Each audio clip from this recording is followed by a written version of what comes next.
Sunlight streams through the bay windows of my parents' formal dining room, catching on crystal glasses like tiny prisms. The familiar weight of tradition settles over me as I adjust the burgundy linen napkin on my lap, breathing in the rich aroma of Mom's pot roast. Dad stands at the head of the polished mahogany table, carving the meat with practiced precision, each slice falling perfectly onto the Wedgwood china he reserves for Sunday gatherings. "Just a small piece for me, Dad," I say, watching as he ignores my request and places a generous portion on my plate anyway. "You're too thin, Gabrielle," he says without looking up. "Always have been." I'm about to remind him that at 38, I'm perfectly capable of determining my own portion sizes when the front door bursts open. The peaceful tableau shatters as my sister Vanessa sweeps in with her husband, Mark, and their 3 children. Instantly, the dining room fills with noise, backpacks dropping, children arguing over seats, Mark's heavy footsteps. "Sorry we're late," Vanessa announces without a hint of actual remorse.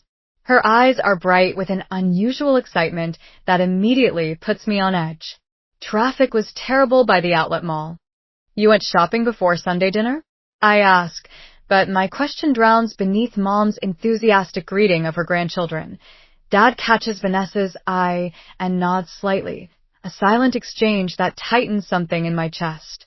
I recognize that look, the conspiratorial glance they've shared since we were kids, usually right before I discovered I was the only one not included in some family plan. "Well, we're all here now," Mom says, patting the table. "Charles, finish serving so we can eat while it's hot." We settle into the familiar rhythm of passing dishes and making small talk. Mom asks about my latest architectural project. Dad quizzes Mark about the stock market. The children intermittently whine about the vegetables on their plates. "So," Vanessa says suddenly, her voice rising above the dining room chatter, "we're moving into your Lakehouse next week. We've got some foundation issues with our place." My fork freezes halfway to my mouth. "What?" "It's just sitting empty anyway, Gabrielle," Dad says, his tone casual but his eyes watchful. "I get the blue bedroom," Vanessa's oldest son announces, bouncing in his chair. "No fair." "Mom said I could have that one," his sister protests. Their argument fades to background noise as realization washes over me. The children have already picked out bedrooms. This wasn't a spontaneous announcement. This was planned, discussed, and decided before I ever sat down at this table. "Your lake house has plenty of room," Mom adds, as if that settles everything. "And they won't be there forever." 6 years. 6 years I've spent restoring that lakeside property. $420,000 to purchase it, plus another $95,000 in critical repairs. I handled the flood damage alone 3 years ago while they were all cruising the Caribbean, spent weeks salvaging hardwood floors and replacing drywall. That house is more than property to me. It's the place I rebuilt myself after my divorce, where I learned to fall asleep without checking locks 3 times, where I finally started breathing again. "Family needs to help family," Vanessa says, her voice taking on the practiced cadence of a speech she's rehearsed. "We do the same for you." It would only be for 7 months until the foundation work is complete," Dad adds. Mark studies his plate, the uncomfortable silence speaking volumes about his involvement in this plan. I set my napkin down beside my plate, a quiet gesture that draws everyone's attention. Something shifts inside me, a clarity that feels both surprising and long overdue. "Gabrielle, you're all eyes so particular about your things," Mom says, dismissing my unspoken objection with a wave of her hand. "This is what families do, Gabrielle," Dad adds, his tone sliding into the condescending one he reserves for when he believes someone is being unreasonable. "We help each other." Vanessa's lips curl into an entitled smile that grows as she watches me, sensing another victory in our lifelong pattern. She has always taken. I have always given. Our parents have always facilitated. Not this time did I reach for my handbag hanging on the chair beside me, extract a crisp manila folder, and place it on the table. "The contractors start Monday next week," I say, opening the folder to reveal renovation contracts and city permits, each page bearing my signature and dates from 3 months ago. It's a complete 9-month renovation. Everything down to the studs. Silence descends over the table, thick and sudden. Dad's knife hovers over the roast. Mom's water glass remains suspended halfway to her lips. Vanessa's smile collapses. I take a slow, deliberate sip of water, surprised by the calm in my hand as I raise the glass. The crystal catches the light, throwing tiny rainbows across the tablecloth, beautiful, sharp-edged prisms that no one else seems to notice. Silence chokes the dining room as I watch realization bloom across my family's faces. The manila folder with renovation contracts sits between us like a loaded gun. Dad's knife remains suspended above the roast. Mom's water glass frozen halfway to her lips. For once, Vanessa's practiced smile has shattered. You can't be serious, Vanessa finally says, her voice climbing an octave. We've already given notice at our apartment. Where are we supposed to go? I take another sip of water, using the moment to catalog the long history of Vanessa's entitlement flashing through my mind. The time she borrowed my car for a weekend trip that stretched to 2 months. When she returned it, the cracked windshield was apparently already like that. The small loan of $3,000 that somehow ballooned to $18,000, still unpaid 6 years later. The spare key to my apartment I discovered she'd had made without permission when I found her using my shower one day. You'll have to find somewhere else, I say, my voice steadier than I expected. The contractors start Monday. Gabrielle.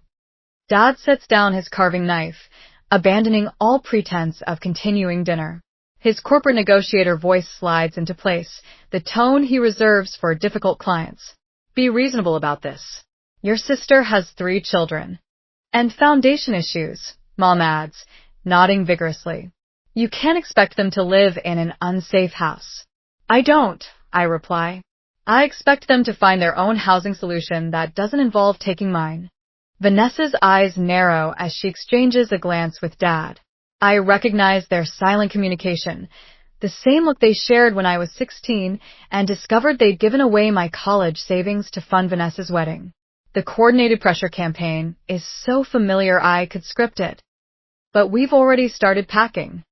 Vanessa's voice shifts from demanding to desperate, right on cue. The moving truck is scheduled for Monday morning. This will break your father's heart, Mom whispers, reaching for Dad's hand in theatrical solidarity. My phone buzzes on my lap. A text from Miguel, my contractor. All materials delivered. We're ready for Monday morning, 7 a.m. sharp. A notification follows. Smart lock system active. Something warm unfurls in my chest. Not anger. Not anxiety. Confidence. While they were planning their ambush, I was preparing. The security company finished installation last week. The renovation permits are filed and approved. I've done everything by the book. What about storage for our furniture? Mark speaks for the first time, still studying his plate. We could at East store things in the garage temporarily. The garage is being converted to a home gym, I say. Everything's coming down to the studs. You'll regret putting renovation before family, Vanessa hisses, tears welling on command. I've seen this performance before, at family holidays, birthdays, anytime she doesn't get her way. The tears that appear and vanish with suspicious precision. Dad leans forward, voice lowered. Gabrielle, this situation could impact certain decisions about the future. The inheritance threat, right on schedule. What about the children? Mom's voice rises with practiced distress. They'll be homeless. I fold the napkin on my lap precisely, each crease deliberate. The weight of their expectations, their lifetime of demands disguised as family obligation, presses against my shoulders. But it no longer crushes me. Poor planning on your part doesn't constitute an emergency on mine, I say. Meeting Dad's gaze directly, recognition flashes across his face. His own words, the business mantra he's repeated for decades to clients who failed to prepare properly, turn back on him that I stand, collecting my purse and the manila folder. I've respected my contractual obligations. You should respect my boundaries. Sit down, Gabrielle. Dad's voice hardens. We're not finished discussing this. I am. Vanessa's oldest son looks up from his plate, bewildered by the tension. But I already told my friends about my new Lakehouse bedroom. It's not your bedroom, I say gently. And it's not your Lakehouse. I walk toward the door, footsteps echoing on hardwood. The family scrambles behind me, a chorus of protests and demands. I don't turn around. The front door closes behind me with a soft click that feels more decisive than a slam. Outside, the autumn air fills my lungs. I walk to my car, ignoring the dining room curtain twitching as Mom watches me leave. My phone lights up with Dad's number before I've even backed out of the driveway. 12 missed calls by the time I reach the highway to NLY. When I'm alone on the interstate, 20 miles between us, do my hands begin to shake against the steering wheel. The adrenaline crash hits hard, trembling fingers, shallow breaths. But beneath the physical reaction, my resolve remains steady. I pull into a rest stop, dial Miguel's number. Make sure the security system is fully operational by tomorrow morning, I tell him when he answers. And could you move the dumpsters directly in front of the garage doors? I'm concerned about unauthorized access. Already planned on it, he replies, and I can hear the smile in his voice. After what happened with the flood damage repairs, I figured your family might try something. I grip the phone tighter. He remembers. Someone remembers how I handled the emergency repairs alone 3 years ago, when the family was too busy cruising the Caribbean to help. The locks are changed, Miguel continues. And we've got cameras at all entry points. The shaking in my hand subsides. I'm not alone in this. Thank you, I say. I'll see you on Monday morning. As I end the call, a text from Vanessa appears. Dad's furious. Fix this now. I switch my phone to silent and set it on the passenger seat. The evening sky deepens to indigo above the highway as I pull back onto the road, heading home. Not to the Lakehouse. That's becoming something else now. Something entirely mine. But to the apartment where I've learned to sleep through the night without checking the locks 3 times. Tomorrow, they'll escalate. I know this with absolute certainty. But for the first time in our shared history, I'm prepared. Monday morning of the next week arrives with the rumble of an engine that doesn't belong. I pause at my kitchen window, coffee mug suspended halfway to my lips, watching a moving truck lumbering up my lakeside property's narrow gravel drive. The burgundy logo on its side matches the call. Or of Vanessa's lipstick at that awful Sunday dinner. My phone vibrates against the counter. 5th call from Dad since dawn. I silence it without looking, gathering the folder of permits I'd shown the family at Sunday dinner.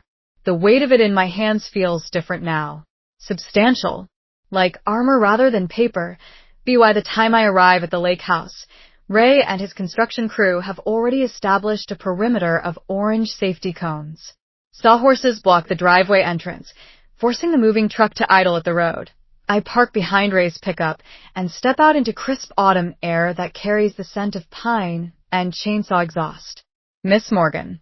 Ray nods, clipboard in hand, flanked by 6 workers in hard hats. We've got the demolition permits posted as required. Interior stripping begins in 30 minutes. Thank you. I scan the property. I see we have unexpected visitors. Ray's weathered face remains professional. They arrived about 10 minutes ago, claimed they had your permission to move in today. The moving truck's door swings open. Vanessa emerges, designer sunglasses pushed atop her head, face flushed with color that deepens when she spots me.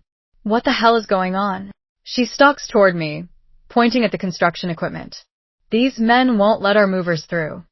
I meet her halfway, maintaining enough distance that her voice must carry across the yard. The security guard I hired stands attentively near Ray, his presence a calm reassurance. As I explained to you on Sunday last week, the renovation begins today. I hold up the permits. The property isn't habitable during construction. You can't be serious. Vanessa's voice rises, drawing stares from the workers. We've already given notice at our place. Where are we supposed to go? I withdraw an envelope from my bag. This might help. It's a 6-month contract for a storage unit, already paid in full. Storage? She stares at the envelope but doesn't take it. We need somewhere to live, not somewhere to store our stuff.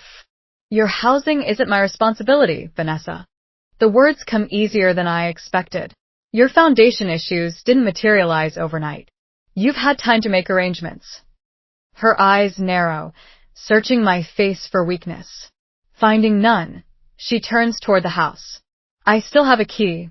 We'll work around your little project. That won't work. I follow at a measured pace as she strides toward the front door.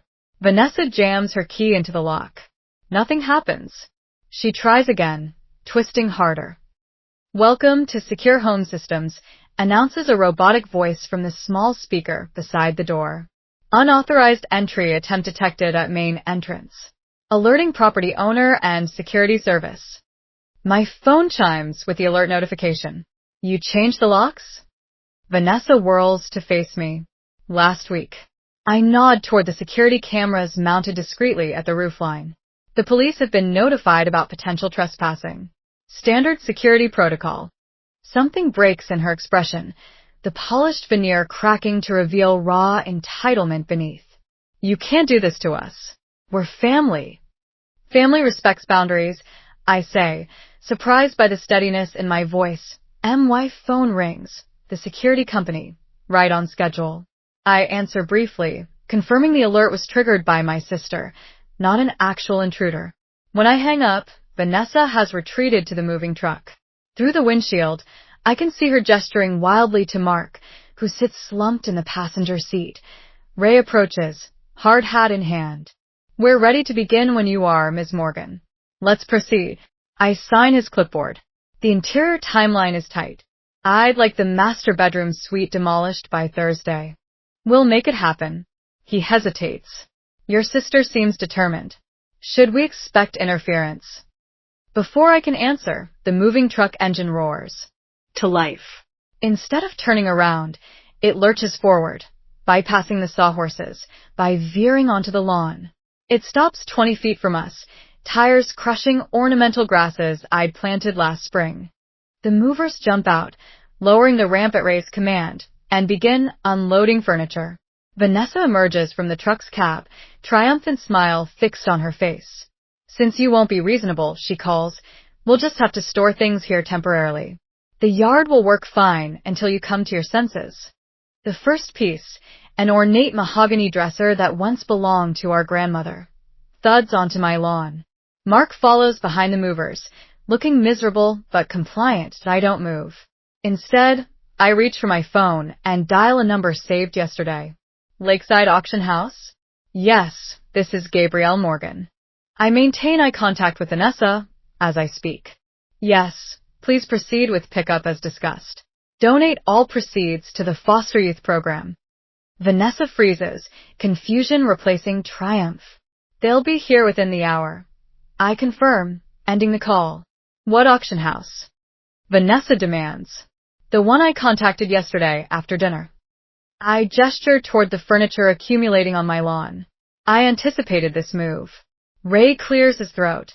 Miss Morgan, we need to begin demolition. Should we work around the furniture situation? No need. I hand him the final authorization forms. Everything on the property not secured inside storage sheds is being removed today.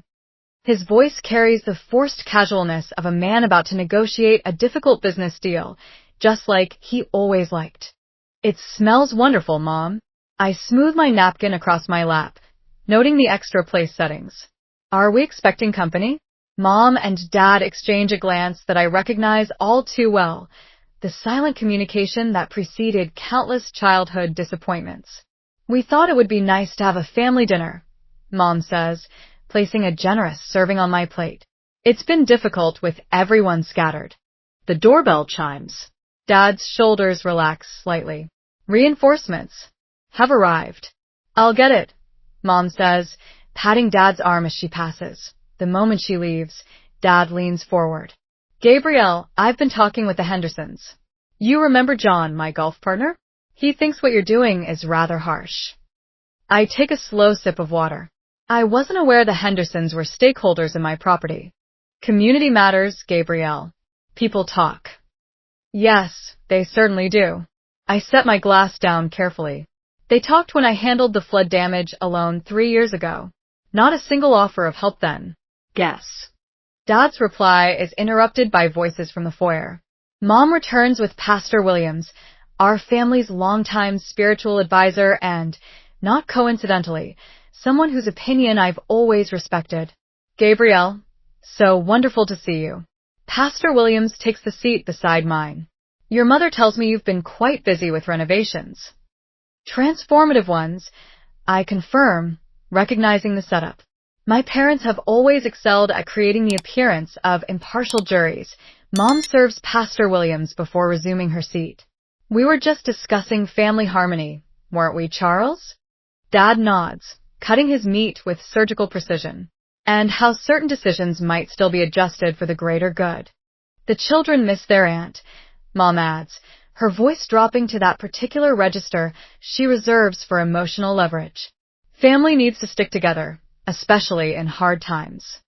I notice my fingers have tightened around my fork, the old pattern unfolding exactly as expected. The united front, the implied moral failing, the quiet suggestion that I am the problem that needs fixing. Speaking of family, Dad continues, the Fosters had to help their daughter's family last year open their home for 8 months during their renovation disaster. Barbara says it brought them closer. The pressure builds in careful increments. Each example, each implied comparison, the subtle reminder of what good families do. Did I reach for my handbag, retrieving my tablet? I'd like to show you something, I say. Voice steady as I unlock the screen. The first photo appears, my lake house with scaffolding embracing its exterior like a protective cage. I swipe to show the interior, gutted to the studs, workers visible in hard hats and protective gear. This was day 1, I explain, continuing to swipe through the chronological renovation journey. And this was last week. Pastor Williams leans forward, genuinely interested. My goodness, what a transformation. The latest photos reveal spaces unrecognizable from their former state. The 4-bedroom layout has become a modern 3-bedroom with a private office overlooking the water. Floor-to-ceiling windows now frame the lake view. Reclaimed oak beams cross vaulted ceilings, matching the custom hardwood floors below. That's the master suite, I explain, showing the room that once featured prominently in Vanessa's plans. The balcony was a structural challenge, but worth every penny for that sunrise view. Mom's fork pauses halfway to her mouth. It's completely different. That was the point. I swipe to a different folder, opening a timeline document. Here's the project schedule, created 5 months ago. And here's the property assessment, showing the projected value increase, 40% above previous valuation. Dad's expression shifts subtly, the businessman in him recognizing solid investment strategy despite himself. This was never about denying Vanessa, I say, my voice measured as I place the tablet on the table. It was about honoring my own plans. Plans I made long before her convenient housing crisis. Come, I say, bringing up another folder. I also have some older photos you might remember. Or perhaps not, since you were all on that Caribbean cruise at the time. The storm-damaged photos appear, my lake house with water halfway up the first floor, furniture floating, walls already showing signs of mold. $28,000. In emergency repairs, I continue, displaying receipts and contractor invoices.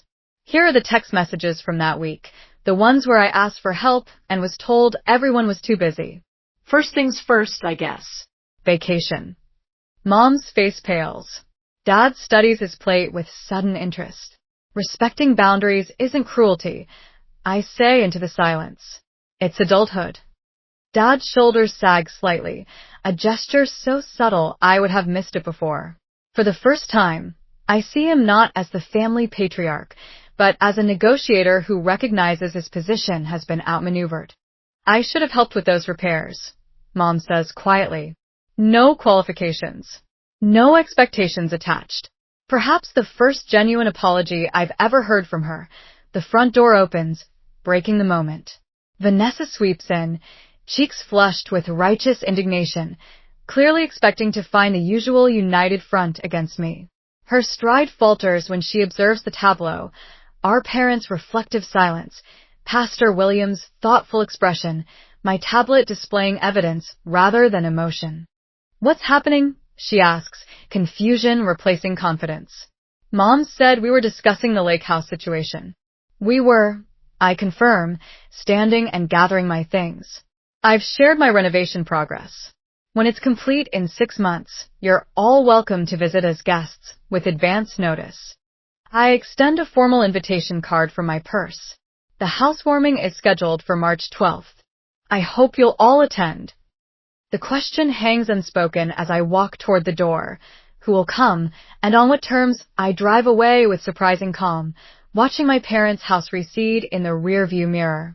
Ahead, twilight settles over the lake, and I picture my property glowing with construction lights. Transformation continuing, regardless of who witnesses its completion, for the first time in my ado. LT life. I feel neither guilt nor obligation, only the quiet certainty that peace doesn't require surrender. Sometimes it demands a stand. Sunlight dances across the lake, casting diamond reflections on my bedroom ceiling. 6 months have passed since that Sunday dinner ambush, and my Lakehouse transformation is finally complete.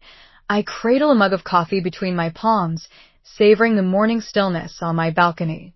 No voices demand my attention. No obligations crowd my thoughts. Just the gentle lapping of water against the dock and birdsong from the old oak tree I refused to remove during construction. Below me, the professional kitchen gleams with copper accents and reclaimed wood countertops. Last weekend, I hosted friends for dinner, serving wine in glasses I selected, not inherited. Laughter echoed through rooms once designated for Vanessa's children. The exercise room occupies what would have been her master suite. My daily reminder that self-care isn't selfish. My phone chimes. A text from Rachel, my contractor-turned-friend. "Still can't believe we pulled this off. Best project ever." I smile, remembering her stunned expression when I first outlined my vision. "You want to gut a perfectly good house?" she'd asked. Now she brings potential clients to see my place with permission. Always permission. The doorbell interrupts my reverie.